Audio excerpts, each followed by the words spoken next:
Assalamualaikum warahmatullahi wabarakatuh. Selamat sore Sobat Pasopati. Senang sekali rasanya bisa kembali menyapa Anda semuanya dalam momen yang sangat spesial, dalam bulan yang selalu dinanti-nantikan oleh umat muslim di seluruh dunia, yakni di bulan suci Ramadan. Tahun ini 1444 Hijriah, dan hari ini merupakan hari pertama kita semuanya berpuasa. Puji syukur tentunya di hari pertama puasa sudah kurang lebih sekitar 30 menit atau 1 jam ya menuju kurang 1 jam. Oh betul, kurang 1 jam menuju buka puasa. Mudah-mudahan puasa di hari pertama masih tetap semangat, malah sangat semangat gitu ya, karena memang hari pertama begitu. Dan seperti biasa di bulan suci Ramadan, Pasopati FM kembali menyapa Anda semuanya, menemani Anda semuanya ngabuburit dengan belajar agama bersama-sama, tentunya dengan teman-teman dari LDNU Lembaga Dakwah Nahdlatul Ulama. Dan sore ini di program Siar Jendela Islami sampai pukul 5:30 petang nanti atau di sekitar menjelang buka puasa, kita semuanya ditemani oleh Pesona Jepara, salah satu toko furniture di Kabupaten Bondowoso yang menyediakan berbagai macam furniture menarik dan menjadi pilihan tepat untuk Anda semuanya mempercantik rumah Anda. Jangan lupa Pesona Jepara di Jalan Os Cokro Aminoto nomor 15, Kademangan, Bondowoso. Ya, Sobat Pasopati masih bersama Pesona Jepara pada sore hari ini di Jendela Islami. Dan selanjutnya saya akan kenalkan narasumber kita dari LDNU Kabupaten Bondowoso yang akan mengangkat tema tentang puasa dalam perspektif Islam. Sudah hadir di tengah-tengah kita semuanya ada Ustadz Khalili Firdaus. Assalamualaikum Ustadz. Waalaikumsalam warahmatullahi wabarakatuh. Bagaimana puasa hari pertama ini Ustadz? Alhamdulillah sehat, agak lemes. Agak lemas karena hari pertama dan Betul. suasananya panas begitu ya Ustadz. Betul. Ya? Masya Allah. Tadi katanya hujan ya Ustadz? Betul, alhamdulillah barusan di Wonosari hujan lebat, bahkan dengan petirnya Pak. Oke. Tapi dengan mauna Allah, izin Allah, alhamdulillah sudah selesai semuanya dan terang benderang. Harinya sampai di Pasopati dengan selamat semuanya, dan juga mudah-mudahan Sobat Pasopati semuanya diberi kesehatan oleh Allah Subhanahu wa taala. Lebih-lebih Baoca yang setia menemani kita semuanya, mudah-mudahan jadi amal ibadah kita kepada Allah Subhanahu wa taala. Amin, amin insyaallah. Sepertinya bukan hanya Ustadz Halili saja yang lemes di hari pertama ya. Ini pendengar Radio Pasopati semuanya tampak lemes termasuk saya. Karena memang kemarin ini hari pertama masih dalam Betul. proses penyesuaian begitu Betul. Ustadz ya. Baik, sebelum saya lempar kepada Ustadz Halili perihal tema yang cukup menarik, perihal puasa dalam perspektif Islam, terlebih dahulu saya mengundang Anda semuanya Sobat Pasopati yang ingin bertanya langsung, ngobrol langsung dengan narasumber pada sore hari ini, bisa telepon bersama kita di 081 246 969 994. Dan untuk informasi juga, Anda bukan hanya bisa mendengar kami di radio 99,4 ataupun juga di aplikasi Radio Pasopati, tapi Anda juga bisa menyimak kami secara live, melihat secara langsung saya dan juga Ustadz Halili melalui akun YouTube kami di channel YouTube kami Pasopati TV, begitu ya. Anda bisa berkomentar juga di sana. Baik, Ustadz, berbicara tentang puasa dalam perspektif Islam, sebelum kita masuk ke sesi tanya jawab, mungkin terlebih dahulu bisa dijabarkan tentang tema sore ini. Bismillahirrahmanirrahim. Alhamdulillahirabbil alamin. Salatu wassalamu ala asrafil mursalin Sayyidina Muhammad wa ala alihi wa sahbihi ajma'in, amma ba'du. Rabbi shrah li sadri wa yassir li amri wa halul 'uqdatam min lisani yafqahu qawli, amma ba'du. Sahabat Pasopati dan kaum muslimin kaum muslimat dimanapun saja Anda berada, alhamdulillah kita bersyukur pada Allah Subhanahu wa taala pada hari yang pertama ini kita diberi kesempatan oleh Allah Subhanahu wa taala untuk menikmati sisa hidup. Baca saya sering sampaikan bahwa kita diberi kesempatan oleh Allah untuk menikmati sisa hidup. Karena kita tidak tahu kita kapan akan berangkat. Karena kalau kita lihat bahwa sebenarnya umur manusia itu semakin hari bukan semakin panjang, tapi semakin dekat. Ya. Andaikan saya Baoca umpamanya, ya saya sendiri lah Baoca. Kalau Baoca mungkin takut nanti baca contoh. Andaikan kalau saya umpamanya diberi jatah oleh Allah 50, sekarang 43, kan tinggal berapa tahun. Atau andai kita semuanya diberi jatah oleh Allah 60, sekarang kita umur sudah 59, maka semakin sedikit jatah dari Allah Subhanahu wa taala. Karena itu mari kita selalu waspada, hati-hati, perbanyak ibadah, lebih-lebih di bulan Ramadan ini di mana pintu rahmat Allah dibuka, pintu maghfirah dan juga kebebasan kita dari dosa-dosa. Bismillahirrahmanirrahim. Berangkat di sebuah ayat, ya ayyuhalladzina amanu kutiba alaikumusyiyamu kama kutiba alal ladzina min qablikum la'allakum tattaqun. Bahwa ayat ini mengatakan diwajibkan. Kata kutiba itu maknanya wajib. Diwajibkan kepada kalian semuanya untuk melaksanakan ibadah puasa di bulan Ramadan kama kutiba alal ladzina min qablikum, sebagaimana diwajibkan terhadap orang-orang sebelum kalian. Bahwa Ramadan itu diwajibkan oleh Allah Subhanahu wa taala bukan cuma pada masa umatnya Nabi Muhammad, tapi juga pada masa sebelum-sebelum umat Nabi Muhammad juga wajib berpuasa di bulan Ramadan. Tujuannya satu, la'allakum tattaqun, agar supaya engkau itu semuanya wahai manusia menjadi orang yang bertakwa. Jadi sebenarnya kalau kita melihat bahwa kewajiban-kewajiban dari Allah Subhanahu wa taala adalah bentuk kasih sayang Allah. Bahwa setiap kewajiban yang diberi Allah kepada umatnya, contoh sholat, kemudian zakat, haji, puasa, dan semacamnya. Kalau kita lihat secara sepintas memang kita agak capek, agak lemes Ramadan ini. Tapi ketika melihat sebenarnya esensinya itulah bentuk sayang Allah kepada kita dengan manfaat yang luar biasa. Kita tahu bahwa puasa itu bukan cuma bermanfaat secara zahir, tapi juga secara batin, itu sangat bermanfaat untuk manusia. Jadi dengan definisi itu dikatakan bahwa puasa itu hukumnya wajib. Jadi tidak boleh tidak. Jadi siapapun yang namanya manusia, laki-laki atau perempuan sudah baligh, maka wajib hukumnya berpuasa. Jadi ketika sudah wajib, otomatis konsekuensinya apa? Dosa bagi orang yang tidak mengerjakan tanpa alasan yang benar. Jadi itu dalam Islam. Jadi ketika ada orang moro-moro tidak puasa, alasannya tidak jelas, tidak sakit, tidak tahu-tahu tidak puasa. Kemudian ngerokokan siang hari Ramadan dan semacamnya. Berarti orang itu tidak melaksanakan kewajiban-kewajiban dari Allah Subhanahu wa taala. Padahal dia sendiri hamba Allah. Dia dari mana dia? Kita dari Allah, dicipta oleh Allah Subhanahu wa taala. Padahal Allah mengatakan wa ma khalaqtul jinna wal insa illa liya'budun, bahwa saya tidak menciptakan jin dan manusia, termasuk kamu, saya, Mbak Ocha dan juga teman-teman. Itu satu tugasnya apa? Liya'budun, itu beribadah kepada Allah Subhanahu wa taala. Artinya kita mengabdikan diri sebagai abid, sebagai hamba Allah Subhanahu wa taala untuk beribadah kepada ma'bud, siapa? Allah Subhanahu wa taala. Dan salah satu bentuk pengabdian kita kepada Allah adalah dengan bentuk menjalankan kewajiban-kewajiban kepada Allah, di antaranya salat, puasa dan lain semacamnya. Jadi ketika kita menjalankan perintah Allah Subhanahu wa taala, maka kita disebut Abdullah, hamba Allah yang baik. Tapi ketika kita tidak menjalankan perintah Allah Subhanahu wa taala, maka kita termasuk Abdullah, hamba Allah yang tidak baik. Kemudian apa konsekuensinya? Otomatis jelas, ketika engkau baik, yuk surga. Kalau kamu tidak baik, yuk neraka. Tinggal pilih. Insya afal yu'min. Kalau kamu ingin beriman, silahkan beriman, katanya Allah. Insya afal yu'min, jika kamu ingin kafir, silahkan. Tapi itu ada konsekuensinya. Katanya Rasulullah, silahkan kamu kerja apa saja. Ismasita, hiduplah sesukamu. Katanya Rasulullah itu. Tapi fa'innaka mayyitun, kamu akan mati, katanya Rasulullah. Jadi kita jangan jumawa, jangan sombong. Walaupun ada hadis ismasita, hiduplah sesukamu. Apa artinya? Jangan enak-enaknya hidup, tapi fa'innaka mayyitun, kamu akan mati, katanya Rasulullah. Wahbib masyita, cintai apa yang kamu sukai, cinta dunia, cinta harta, jabatan, semacamnya.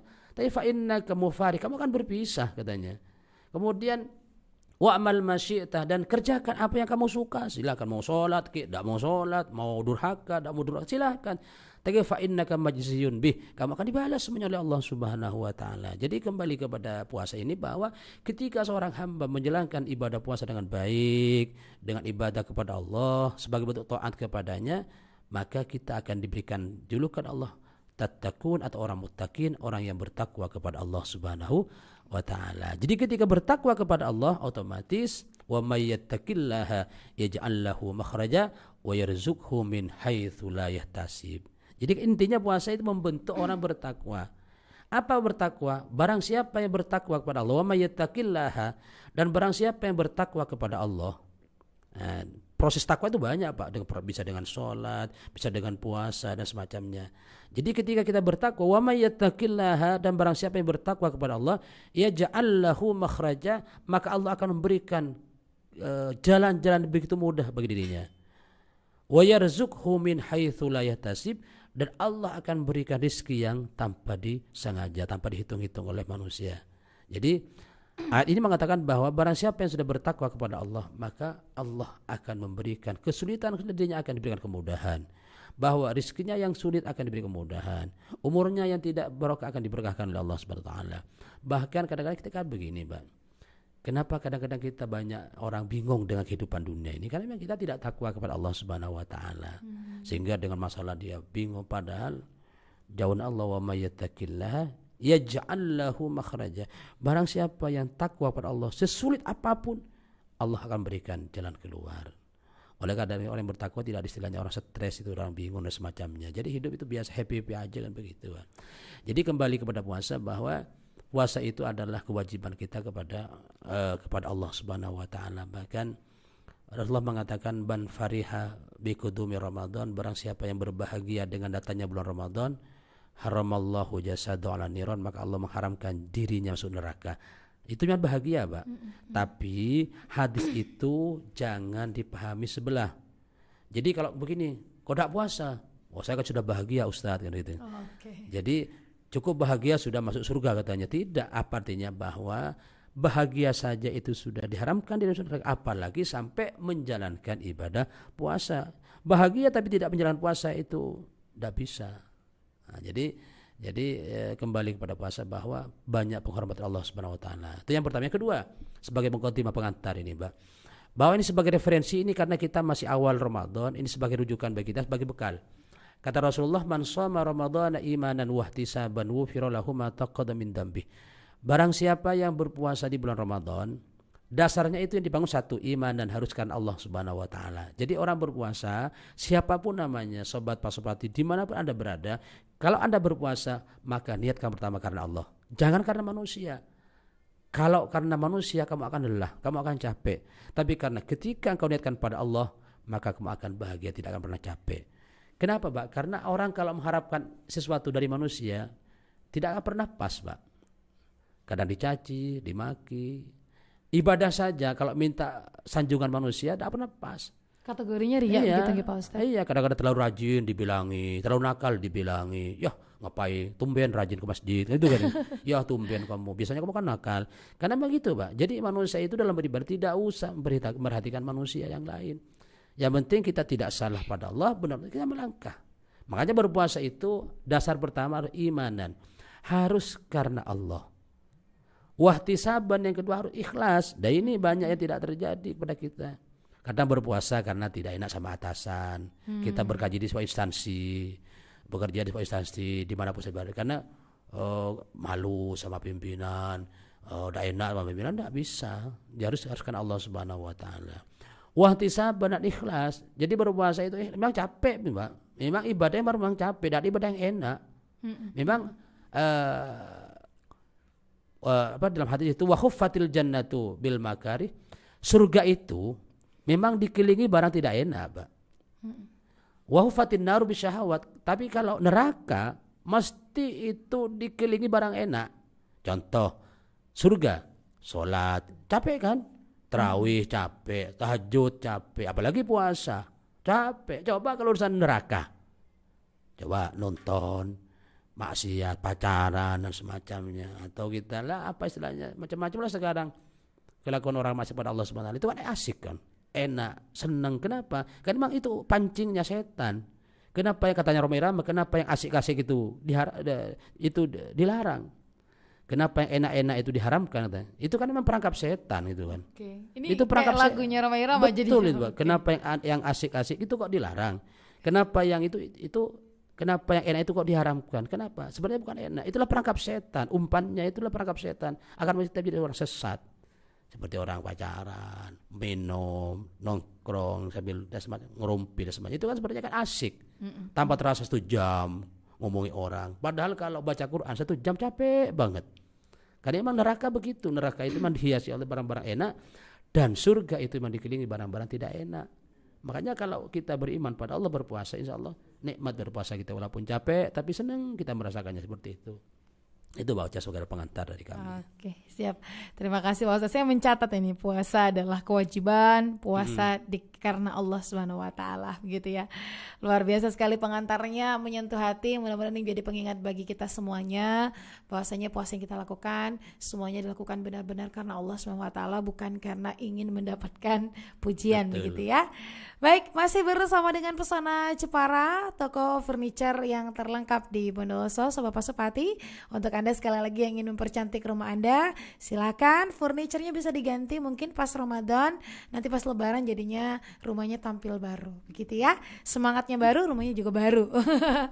Oke, langsung saja saya buka untuk line WA. Ini tampaknya karena sudah kita lempar tadi tema-temanya, ini sudah ada beberapa teman-teman yang bergabung bersama kita Pak Ustadz. Betul. Bertanya seputar puasa. Assalamualaikum Ustadz. Waalaikumsalam warahmatullahi wabarakatuh. Saya Vero. Saya Vero Ustadz dari Badean. Saya mau tanya, Pak Ustadz, gimana hukumnya bagi kita para perempuan?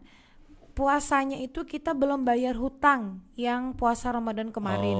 Tapi sekarang sudah puasa lagi. Apakah puasa saya tetap bisa diterima? Nggih Pak Ustadz, mohon penjelasannya, terima kasih. Terima kasih dari Mbak siapa itu Mbak? Vero di Mbak Badean. Vero. Begini Mbak Vero, bahwa memang idealnya memang puasa itu segera. Walaupun kewajibannya tidak harus segera diganti, tapi karena kita tidak tahu Mbak Uca, umur kita kan kapan tidak tahu. Oke. Makanya bagi orang-orang Sobat Pasopati yang dirahmati Allah, jadi ketika jenengan semuanya punya hutang, baik hutangnya itu disengaja atau tidak disengaja, sengaja sebenarnya memang kita sengaja membatalkan, itu tetap hutang tuh Mbak. Bahkan ini ulama mengatakan, termasuk Hanafi mengatakan bahwa yang orang-orang yang membatalkan puasa itu kan makan dan minum. Kalau sakit tidak apa-apa, tapi kalau sengaja dia sehat tidak ada apa-apa, sengaja dia tidak berpuasa di Ramadan, itu harus bayar denda lagi katanya. Nilainya berapa itu Pak Ustadz? Tiap hari itu membayar kafarat itu orang yang kafaratnya nanti saya terangkan. Nilai kafaratnya tiap hari itu kurang lebih 2 ons gitu. 2 ons beras begitu. Jika dirupiahkan berapa begitu Mas? Oke. Begini Mbak, 7 on Mbak, 7 on. 7 on beras itu ya kafaratnya bagi orang yang melanggar. Bahkan sama dengan orang begini Mbak. Orang makan itu kan sengaja merusak kesucian Ramadan. Oke. Kata Imam Hanafi, kenapa? Dia memang tahu sudah puasa Ramadan kok makan. Kecuali orang yang sakit memang tidak ada masalah Mbak ya. Kalau orang sakit memang dimanapun ada. Tapi kalau sakit itu tetap kategorinya hutang, bayar setelah sehat atau gimana sebenarnya Pak? Kalau orang sakit itu Mbak Ocha, nanti dia fa'iddatum min ayyamin ukhor. Dia mengganti di hari-hari yang lain. Ketika sudah sehat. Ketika sudah sehat kan begitu. Dan orang punya hutang itu macam-macam, karena sakit, itu kan ya, karena sengaja, karena nakal. Kan banyak orang kadang Ramadan begini Mbak, ketika tanggal 27 kadang-kadang ke pasar tuh kan. Tahu Ramadan panas-panas ke pasar. Harusnya HP mampir ke warung-warung itu yang tertutup. Kan banyak Ramadan di Bondowoso itu kan, banyak ratusan saya sering lihat itu Pak. Jadi itu kan sengaja merusak kesucian Ramadan. Itu kata di samping mengganti, kita Hanafi itu diganti dengan kafarat itu Mbak. 7 ons tadi bahkan ada mengatakan bahwa dia harus memberikan makan kepada orang fakir miskin, 40 fakir miskin sampai mengenyangkan. Dendanya bagi orang yang seperti itu, dia kan memang sengaja merusak. Tahu sudah Ramadan tidak puasa. Kadang-kadang saya paling kadang-kadang Pak, ya apa ya. Kalau tidak puasa lah, karena mereka sudah hak mereka, tapi ya tolonglah hormati orang lain. Kadang-kadang ngerokokan di jalan, makan sambil diberitahu sama orang. Dan itu yang kadang-kadang ulama kadang-kadang membuat hukum seperti itu, Pak.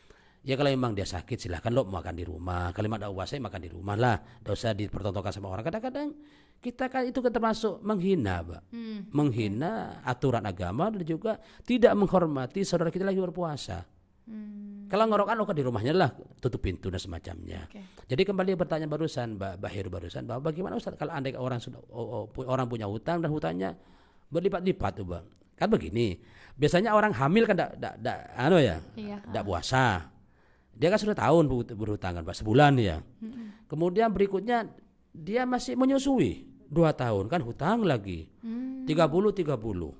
Iya kan? Itu kan 2 bulan hutangnya. Kemudian pada anaknya sudah bisa jalan, anak sudah dewasa, sudah umur 4-3 tahun, dia kan sudah bisa berpuasa. Maka dia wajib berpuasa. Gimana Ustadz hutang kemarin? Diganti ya 2 bulan kemarin itu. Loh, itu kalau seandainya kita bayar apa namanya tadi kafarat, itu masih tetap harus mengganti juga Harus gitu, Pak Ustadz? mengganti. Kan begini Mbak Ocha, bahwa ada orang yang khawatir kepada kandungannya dan anaknya, kan begitu. Ada khawatir kepada dirinya sendiri, orang-orang hamil. Jadi tetap dia di samping mengganti setiap hari sesuai dengan yang ditinggalkan, dan juga membayar kafarat kalau mampu, kan begitu Pak. Membayar fidyah itu Pak, membayar fidyah bukan kafarat. Tapi bagi yang mampu, tapi paling enak tidak usah lah ikut ulama yang ulama yang lebih ringan pendapatnya, bahwa cukuplah diganti bagi mereka yang hutang pada tahun kemarin. Diganti apa? Diganti puasa. Ya puasa berarti ya kalau 5 hari ya 5 hari. Kalau sebulan Ustadz hamilnya kan 1 bulan kan tidak puasa, 1 bulan. Kemudian kemarin kasih akan 2 tahun Ustadz tidak puasa, itu tetap diganti 2 bulan. Nanti kapan? Syawal gantinya. Syawal nanti sebulan, Dzulqa'dah 1 bulan, selesai. Kadang begini Mbak, banyak Kalau perempuan. dicicil-cicil gitu nggak apa-apa nggih Pak Ustadz? Dan ini perlu dipahami bahwa mengganti puasa itu tidak harus bersambung. Oke. Boleh dicicil, boleh. Bahkan tahun boleh, Mbak. Nah, bulan Januari saya punya utang 1 bulan. Saya Januari ganti 5 hari. Dengan tanggal 1, tanggal 5, tanggal 10, tanggal itu. Itu kan enak, ringan, Mbak. Iya. Kemudian sampai 12 bulan boleh. Tidak apa-apa. Tidak harus tiap hari, tidak ada apa-apa. Kadang begini Ustaz, saya juga menjumpai nih di sekitar saya mungkin. Jadi untuk membayar hutang itu mereka juga selain dinawa itu kan membayar hutang puasa Ramadan, biasanya juga diniatkan juga sedang puasa sunnah Daud gitu. Itu nggak apa-apa kah Ustaz atau nggak boleh? Jadi begini, kan satu puasa dalam 2 niat gitu. Begini Mbak, bahwa ketika orang punya hutang tuh ya, kalau hutang kan memang harus dibayar gitu Mbak. Contoh paling gampang Mbak Ocha umpamanya dia punya utang karena haid umpamanya 1 minggu begitu. Jadi nanti di bulan Syawalnya Mbak Ocha mau ganti, diniatkan 2 boleh. Contoh begini, saya Ustadz mau ganti puasa saya kemarin seminggu, saya mau ganti setiap hari Senin dan hari Kamis Ustadz. Senin itu ngikuti Rasul dan Kamis ngikuti Rasul, boleh. Jadi niat pertama untuk mengganti puasanya, kemudian kedua untuk niat ittiba mencari kesunahan dari Rasul. Bahkan juga diniatkan untuk Syawal itu kan begini, ada hadis barang siapa yang berpuasa Ramadan kemudian diikuti dengan 6 hari di bulan Syawal, maka dia sama dengan berpuasa setahun penuh.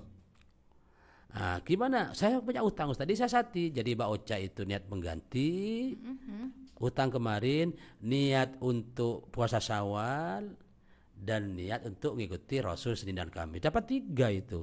Jadi sekali mendayung 3 pulau terlampaui kan begitu. Itu kan enak Mbak Ocha. Oke.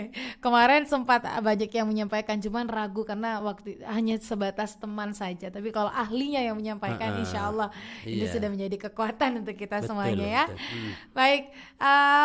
Terima kasih Mbak Vero, berkat pertanyaan Mbak Vero saya jadi banyak belajar juga ini. Perial 7 ons tadi tuh Pak Ustadz, mungkin saya sedikit menambahkan pertanyaan. Itu baik laki-laki atau perempuan nilainya sama ya? Sama Mbak.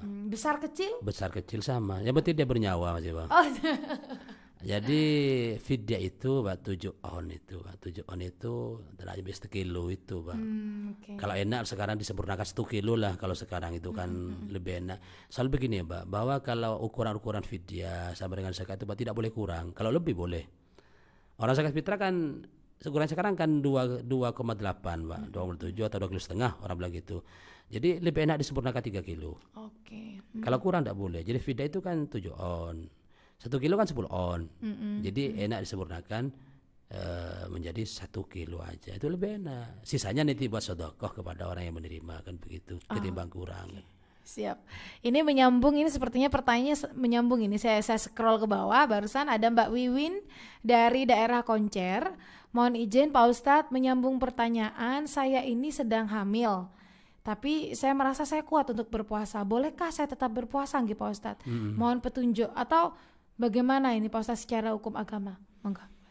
Begini bahwa terima kasih Mbak Mimil Mbak ya. Wiwin. Ada Mbak Wiwin dari Koncer tuh ya.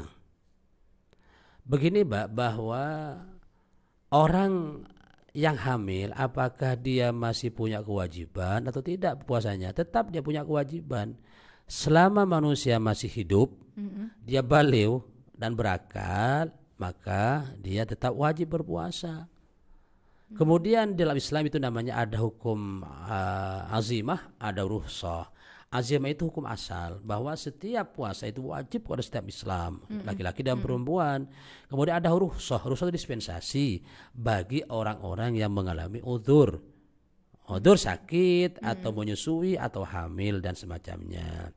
Kemudian bagaimana orang hamil? Orang hamil itu termasuk udzur. Boleh dia tidak berpuasa. Kalau puasa boleh, ya memang asalnya dia wajib kan begitu. Asalnya perempuan itu wajib, orang hamil itu wajib tetap berpuasa. Tapi kalau sekiranya panjenengan yang hamil itu khawatir kesehatan dirinya panjenengan, maka boleh tidak berpuasa, tetap diganti Pak Ocha. Berapa? Sesuai dengan yang dihutang. Begitu. Fa'iddatun min ayyamin ukhor, maka diganti dengan jumlah di hari-hari yang lain, tanya Allah. Sesuai dengan jumlah yang dia hutangkan, kan begitu, yang hutang barusan. Kemudian begini Ustaz, saya gimana Ustaz? Saya sakit Ustaz, andaikan saya puasa tetap khawatir pada anak saya.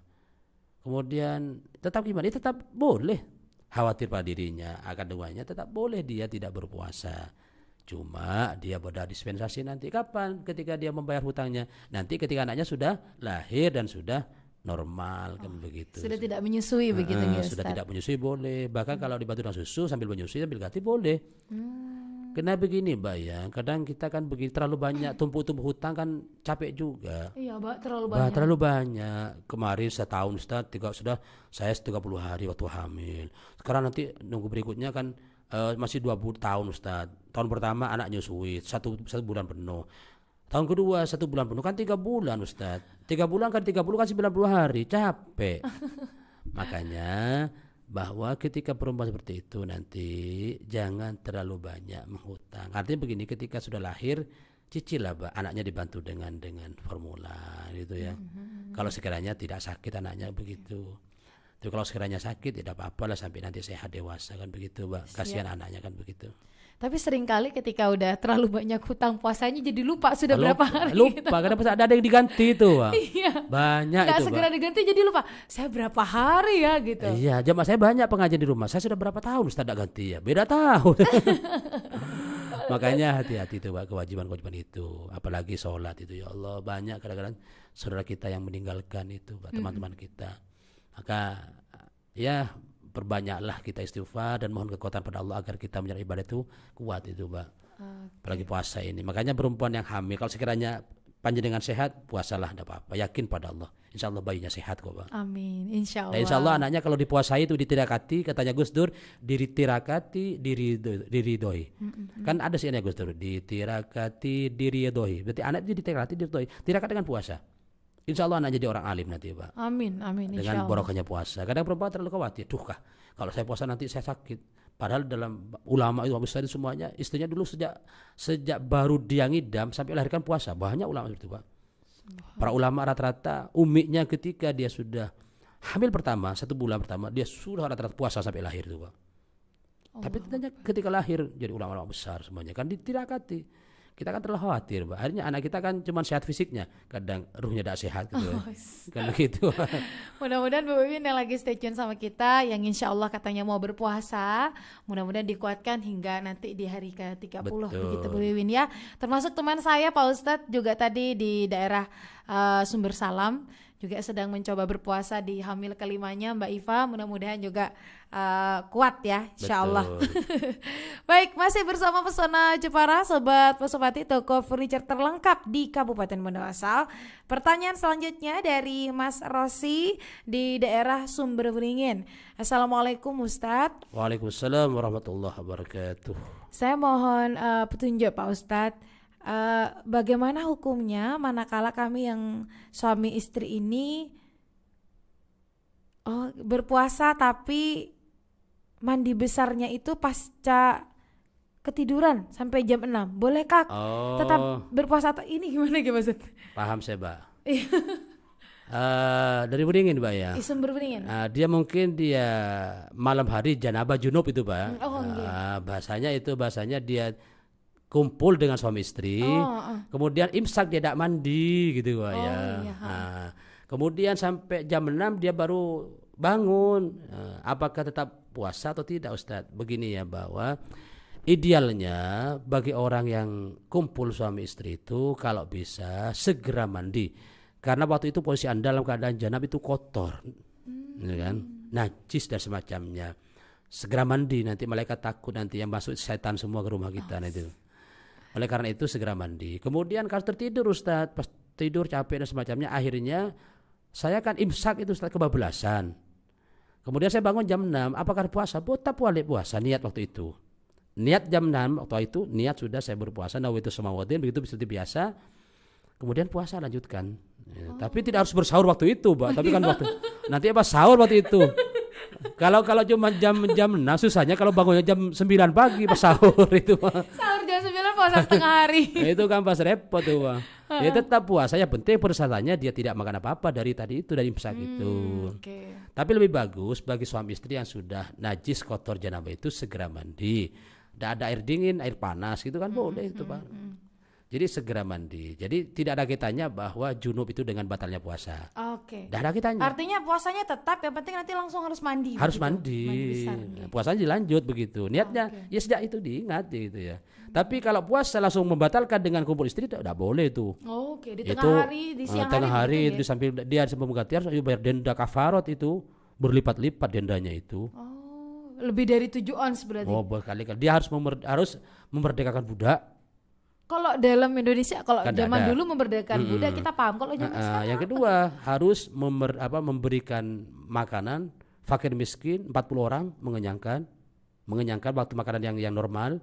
Kalau tidak mampu berpuasa 3 bulan berturut-turut.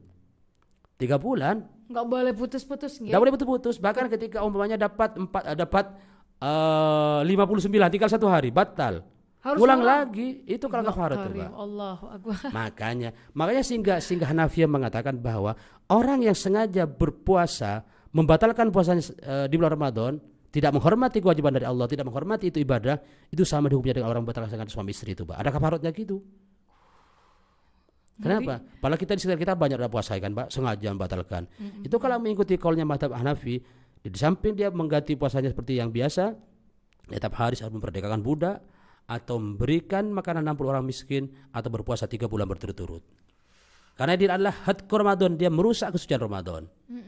Naudzubillah. Padahal kita kadang-kadang saudara kita begitu enaknya ngopi, enaknya makan siang hari dan semacamnya.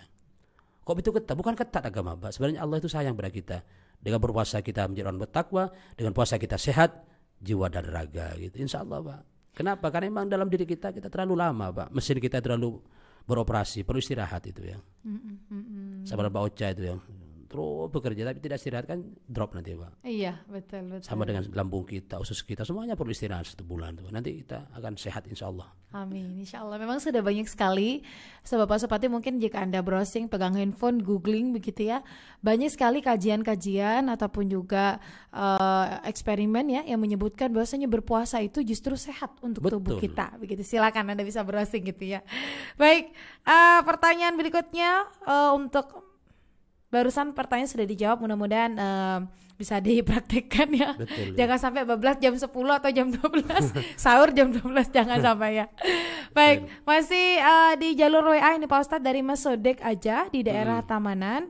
Assalamualaikum Ustadz. Waalaikumsalam warahmatullahi wabarakatuh. Mohon penjelasannya, sebenarnya kalau dalam Islam anak itu umur berapa Pak Ustadz bisa kita ajari berpuasa? Ini anak saya kebetulan masih berumur 4 tahun, dia ingin sekali berpuasa, tapi saya khawatir. Mohon bagaimana penjelasannya dalam Islam Pak Ustadz? Terima kasih Mas Sodik. Begini bahwa memang dalam hadis itu Rasulullah yang mengajarkan anak itu tentang sholat bahwa alimu auladakum bisab'in kata Rasulullah. Ajari anak-anakmu itu untuk sholat sab'in karena dia umur 7. Sama itu dikiaskan itu sama para ulama, dikiaskan dengan sholat. Kemudian wadribuhum li asrin, pukullah anak-anakmu, tapi tidak membahayakan, pukullah mendidik itu Pak. Li asrin karena sudah umur 10 tahun. Karena 10 itu sudah wajib Pak. Oh kalau 10 tahun wajib ya Pak sudah. Okay. Jadi ketika kita punya anak, ketika Rasulullah ajari ketika umur 7. Jika 1 SD, 1 MI. Itu diajari anak-anak kita. Ayo puasa separuh atau puasa jam 9 dikasih makan, nanti lanjut lagi. Itu kan takdrib, melatih. Kemudian besoknya kuat sampai jam 12, besoknya sampai jam asar, besoknya sampai itu dilatih. Tapi kalau sudah 10 wajib, Mbak. Kenapa diajari Rasulullah sampai dari ketika umur 7 agar dia by step itu istilahnya apa? Bertahap. Nanti ketika sampai kewajiban 10 tahun dia tidak kaget. Bahwa 3 tahun yang lalu sudah biasa sudah berlatih seperti itu. Sehingga ketika 10 harus full, maka dia tidak kaget. Menjalankan kewajiban seperti itu. Sama dengan sholat, diajari umur 7 tahun. Kemudian Ustadz anak saya umur 4 tahun. Sebenarnya 4 tahun itu kurang. Kalau cuma mau diajari tidak apa-apa lah. Puasa 1 jam. Atau diajari besok puasa yuk sama bapak atau sama ayah atau sama dengan abi umi besok. Sampai jam berapa? Sampai jam 8. Ya biasanya anak makan itu, Pak. Habis itu sekarang bulan Ramadan ya puasa lagi ya sampai jam 10 atau jam 12. Dilatih begitu, Pak. Dan tadriban lahu mendidik agar anak terbiasa seperti itu. Jadi kalau 10 enggak boleh, Pak. Ustadz anak saya umur 20 sudah. Kalau 20 itu, Pak, bukan dididik itu, Pak. Itu enggak beres sudah kalau sudah punya anak 20, 15 25 pada sudah puasa, tidak beres anaknya sudah, Pak. Berarti ada yang tidak nyambung tuh. Aduh, bahaya itu dong. Jadi kalau ada dewasa sudah SMA, SMP tidak puasa, itu mungkin dulu ketika didikannya itu kurang benar, Pak. Jadi tidak ditadrib. Sehingga sampai umur SMA masih tidak puasa, sudah umur mahasiswa tidak puasa, itu berarti ada yang konslet itu, Pak. Anaknya itu. Perlu diruqyah mungkin. Perlu diruqyah itu mungkin, Pak. Itu perlu dilatih diruqyah itu. Karena perlu dibawa itu, mungkin ada yang konslet sarafnya itu. Masya Allah. Baik, itu dia Mas Sadek, putranya katanya umur 4 tahun. Ini juga kebetulan ponakan saya juga sama Pak Ustadz, jadi belajar juga. Jadi memang tidak wajib tapi perlu diajari. Gitu ya, dididik. Anak saya Pak kelas 1 sekarang, Pak. Saya ajari tadi puasa dia kuat dari sahur kuat sampai jam 10 sudah. Bila habis saya lapar, saya kasih makan. Sekarang puasa sampai asar katanya uminya, sampai asar nak ya, sudah kuat. Nanti sampai buka puasa. Baru sekolah kemarin itu. Jadi 7 itu dilatih. Besok saya bilang besok sampai zuhur ya nak ya, siap gitu. Jadi itu melatih agar anak itu terbiasa. Karena usianya masih 7, Pak, ada 10. Lain kalau sudah umur 15 dan 20. Baik, pertanyaan selanjutnya ini pertanyaan saya bikin tersenyum juga ini Pak Ustadz. Dari Vina di daerah Bondowoso saja. Ustadz mau tanya, katanya kalau pada saat Ramadan ini setan iya. Setan ini diikat sebenarnya itu seperti apa nggih Pak Ustadz? Kalau memang setan ditekat, kenapa kadang saya masih menjumpai orang-orang membatalkan puasa? Monggo silakan Mas. Sebenarnya jawabannya sederhana, itu temannya setan tuh. Kan ada di Al-Qur'an begini, Pak. Qul a'udzu birabbin nas, malikin nas, ilahin nas, min syarril waswasil khannas, alladzi yuwaswisu fi sudurin nas. Jadi setan itu yang selalu membisiki dalam jiwa manusia. Setan itu minal jinnati, berupa jin, annas dan manusia. Setan ada 2, Pak. Ada setan halus, ada setan kasar. Nah, itu maksudnya apa? Fisiknya apa? Enggak, setan halus itu setan memang halus. Kalau setan kasar manusia itu. Gitu. Saya baru paham ya. Baru paham itu. Jadi yang sering mengajak kerusakan bukan cuma yang halus, bukan yang bisik dalam pikiran dan jiwa, tidak. Tapi ada teman sekitar kita. Kayak yuk makan bareng-bareng. Yuk kita ada bahasa, yuk kita cakruan. Itu kan setan yang kasar. Iya, berarti manusia menyerupai setan atau setan menyerupai manusia gitu. Kenapa kadang-kadang orang nanya, Ustadz, orang yang sering ibadah kok sakit ya? Kadang orang yang kali ibadah itu kok sehat. Ini dia memang setannya memang dia sendiri. Jadi begini, Pak, memang di dalam Ramadan ada hadis mengatakan bahwa setan itu dibelenggu, dikerangkeng oleh Allah, dirantai sehingga tidak bisa kemana-mana setan itu. Tapi sekarang Ustaz, kenapa masih banyak orang tidak puasa? Dia sendiri bang setan. Kan begitu, Mas. Setan yang dikerangkeng ini apakah setan dalam? Ya, setan halus itu, Mbak. Iya, karena memang setan yang diciptakan dari api itu kan dia. Ya sering mengganggu manusia dan semacamnya. Dan juga di dalam diri manusia ada nafsu, Mbak. Jadi di dalam diri manusia ada nafsu, ada nafsu syaitania, ada nafsu hewania dan semacamnya. Ada nafsu ilahiyah, nafsu ketuhanan. Jadi ketika imannya mantap kan rajin ibadah. Kan gitu manusia kan, Mbak. Ketika cek imannya di masjid rajin gitu. Tapi ketika imannya hitam itu cengcelengah tanya, Mbak. Tak puasa, tak ngaji dan sebagainya. Enggak ke masjid. Nah begitu manusia, Pak. Makanya dia berdoa kepada Allah, ya Allah kuatkan iman kita dan kokohkan iman kita kan begitu. Jadi kembali barusan bahwa memang setan yang harus dikerangkeng, tapi diri kita sendiri kadang jadi setan. Diri kita sendiri jadi setan sendiri kan begitu. Jadi orang yang berbuat jahat pada dia orang berpuasa. Kenapa dia berbuat jahat? Karena memang nafsunya ditekan. Dalam diri ada nafsu setan, ada nafsu binatang ditekan. Maka puasa itu salah satu cara agar nafsu setan itu nafsu binatang itu tertekan dalam diri manusia, sehingga naiklah nafsu ketuhanan kita. Jadi kalau tidak dilatih seperti ini, Pak, nafsu akan semakin naik. Jadi nafsu itu kuat dengan banyak makan. Inna ta'ama yuqawwi syahwatan nahimi, katanya dalam Burda itu, bahwa makan itulah menguatkan nafsu kita. Jadi salah satu cara untuk menekan agar nafsu-nafsu setan dan binatang dalam diri manusia, maka dengan beribadah, salah satu dengan berpuasa, melaparkan diri dan semacamnya. Maka dulu ketika kita ingat para sejarah dulu, banyak para orang yang tirakat, puasa berapa puluh hari, itu sebenarnya adalah untuk meditasi, untuk mensucikan dirinya. Jadi orang kalau masih belum bisa mensucikan dirinya dengan berpuasa, ibadah, tidak bisa, Pak. Nafsunya terlalu tinggi begitu. Jadi yang berkeliaran itu, mohon maaf, di jalan-jalan itu memang ada setan halus, ada setan kasar gitu. Baik, mudah-mudahan kita bukan termasuk setan yang kasar. Betul gitu. Itu. Amin, insyaallah. Pak Ustadz, ini ada pertanyaan, mungkin ini menjadi pertanyaan terakhir ya. Betul. Yang bisa saya bacakan. Assalamualaikum Pak Ustadz. Waalaikumsalam warahmatullahi wabarakatuh. Saya Ulum dari daerah Gerujukan. Mau tanya Pak Ustadz, kalau seandainya kita perempuan ini mengkonsumsi obat agar tidak haid selama bulan puasa begitu, apakah itu diperbolehkan? Apakah itu tidak menentang syariat itu? Iya. Begini, Pak, saya paham semestinya itu, Pak, bahwa tanawulul hubub fil Islam ya juz amla, katanya bahasanya kitab Al-Qardawi itu, Dr. Al-Qardawi dalam kitab Afiqus Siyam, dia mengatakan, saya pernah teliti kitab itu, bahwa bagaimana kalau dia konsumsi obat-obatan, bukan obat terlarang, Mbak ya. Ada memang. Obat penunda haid atau penunda hamil atau semacamnya. Jadi sama orang ke umroh, Pak. Umroh itu kan perempuan kan mesti tiap bulan kan datang haid. Sedangkan kamu kadang-kadang haid kan datang. Orang haji rata-rata mereka mengkonsumsi obat. Itu boleh asalkan dengan resep dokter. Jadi konsultasi dengan dokter dan tidak membahayakan dirinya boleh. Dulu waktu saya haji dan istri saya itu begitu, Pak. Kan eman biaya 40 juta. Baik Mekah kan head kan, hajinya kan batal, Pak. Betul, tidak bisa beribadah. Tidak bisa beribadah, kan eman. Makanya saya dokter disuntik untuk berangkat, dikasih setiap hari konsumsi obat. Pas pulang nanti dilepas semuanya head sudah, Pak. Boleh, tidak apa-apa. Saya penting dokter lebih tahu, Pak. Biasanya check up dulu, kalau sekiranya tidak membahayakan diperbolehkan. Sama dengan Ramadan, Pak. Ketimbang kita hutang bertumpuk-tumpuk gitu ya. 3 tahun dah. Hutangnya tidak lunas tuh, Pak. Gimana Ustadz, andaikan saya? Boleh, asalkan konsultasi dengan dokter. Dengan dalam bahasa kitabnya itu dia yatasawwaru ala tabib al-mukhtas, katanya dalam kitabnya itu.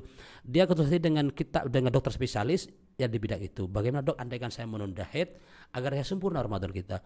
Diperbolehkan, dicek, boleh, tidak apa-apa. Nanti haid saja saya nanti setelah berpuasa. Boleh, itu menurut saya lebih enak. Ketimbang hutang saya gimana kok mau itu, saya hutang 3 tahun, Dok. Kira aja dokternya, saya sudah 3 tahun, Dok, ini hutang saya tidak selesai. Makanya nanti kan ketika saya di bulan Syawal kan enak. Jadi tidak punya hutang. Tidak punya hutang, boleh, tidak apa-apa, asalkan dia sehat, fisiknya tidak berbahaya. Artinya memang dikembalikan kepada fisik masing-masing pribadi. Pak Ustadz. Kalau ini pertanyaan dari saya, Pak Ustadz. Betul. Monggo. Perihal tarawih, Pak Ustadz. Tarawih. Iya, tarawih itu sebenarnya kategorinya wajib atau sunnah gitu. Kadang kan kalau bagi pekerja gitu kadang malam tuh kayak saya mungkin siaran dan termasuk Mbak Ocha. Ini jadi konsultasi gitu. Ini betul. Gimana, Ustaz? Tarawih itu sunnah, Pak. Sunnatun muakkadatun, sunnah yang sangat dianjurkan. Dan tarawih, Pak, adalah salah satu ibadah salat sunat yang tidak ada di lain Ramadan. Eman. Jadi kalau orang tidak bisa tarawih habis Isya berjamaah, boleh nanti tarawih habis bekerja di rumah. Tarawih sendiri boleh. Boleh berjamaah. Saya tadi malam, Mbak. Saya kemarin kan ngantarkan anak mondok, kembali ke pondok. Kebetulan saya pulangnya, Pak, tanggung itu, Pak. Habis mau rib itu saya pulang nanggung. Kemudian mau salat tarawih di jalan, hujan, Pak, tuh. Hujan besar semacamnya. Akhirnya Kata istri saya dan umi saya semuanya, pulang aja sholat tarawih di rumah. Ya nyampe rumah ternyata tidak nutut, Mbak. Sudah jam 8:30, sudah masyarakat sudah darusan, ya sholat tarawih sendirian istri saya. Boleh. Jadi nggak ada batas waktu ya kalau untuk Ya, sampai sholat? subuh, Mbak. Oh, sampai subuh Sampai aja. subuh. Jadi Pak Ocha umpamanya tidak, karena Ustaz saya siaran malam umpamanya, saya pengen tarawih Ustaz, karena emang pahalanya itu besar sekali, Pak. Dalam hadis, barang siapa berpuasa di Ramadan dan bertarawih kemudian dengan baik, dengan sempurna, maka seluruh dosanya wufira lahu ma taqaddama min dambi, maka semua dosanya diampuni oleh Allah Subhanahu wa taala. Kan luar biasa. Jadi jam maghrib siaran sampai jam 8. Gimana Ustaz tarawih saya? Ya nanti habis di rumah nyantai-nyantai, habis istirahat, makan sampai nanti salat tarawih sendirian. Hidupkan kipasnya, hidup AC-nya sendirian, tumaknina lebih tenang gitu. Langsung boleh. Sunat, Pak. Siap, terima kasih Pak Ustadz. Ini Sama-sama. menjawab pertanyaan saya bertahun-tahun. Bertahun-tahun. Baik, Pak Ustadz, ini sudah di 17:15. Sudah waktunya kita undur diri terlebih dahulu dalam kebersamaan Jendela Ramadan pada kesempatan sore hari ini. Mungkin sebelum saya pamit, closing statement mungkin dari Pak Ustadz terlebih dahulu. Terakhir, kesimpulan dari saya bahwa puasa adalah wajib, Pak. Jangan main-main dengan kewajiban kepada Allah. Kita semuanya lah makhluk Allah. Kita dulu tidak ada, sekarang diadakan oleh Allah.